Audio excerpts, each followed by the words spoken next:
जब भक्ति में व्यक्ति जो आंसू जब गिरते हैं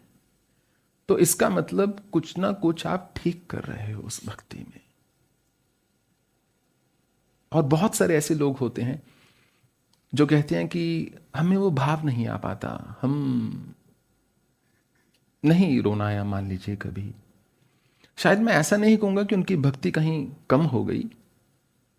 शायद वो कर्म में ज्यादा संलग्न हैं या तप में ज्यादा संलग्न हैं या ध्यान मार्ग से अग्रसर हो रहे हैं, परंतु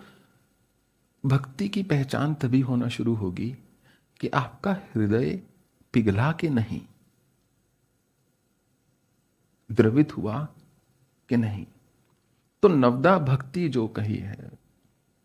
उसके जैसे वो एक इस्कॉन का भजन था, रोमांच कंप शुतरंग बाजो वंदे गुरु श्री चरणारविंदम, कि जब मैं उनकी लीलाओं का वर्णन सुनता हूं श्री कृष्ण की, जब मैं अपने गुरु के चरणों का ध्यान करता हूं, जब मैं उनको मृदंग बजाता हुआ सुनता हूं, तो मेरे हृदय में, मेरे मन में रोमांच उत्पन्न होता है, कंपन उत्पन्न होता है और मेरी आंखों से आंसू गिरते हैं। कहा जाए तो मौन के अतिरिक्त केवल अश्रु ही हैं जिससे व्यक्ति अपने ईश्वर से बात कर सकता है, क्योंकि उसमें कोई शब्द नहीं है। मौन तो मन में रह गया, परंतु अश्रु ऐसे होते हैं जो आपने अपने अपने इंद्रियों से व्यक्त कर दिए।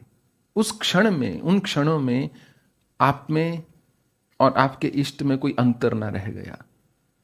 क्योंकि वो जो एक अहंकार का भाव था, ईगो जिसने रोक रखा था अपने आप को व्यक्त करने में, वो पीछे हट गया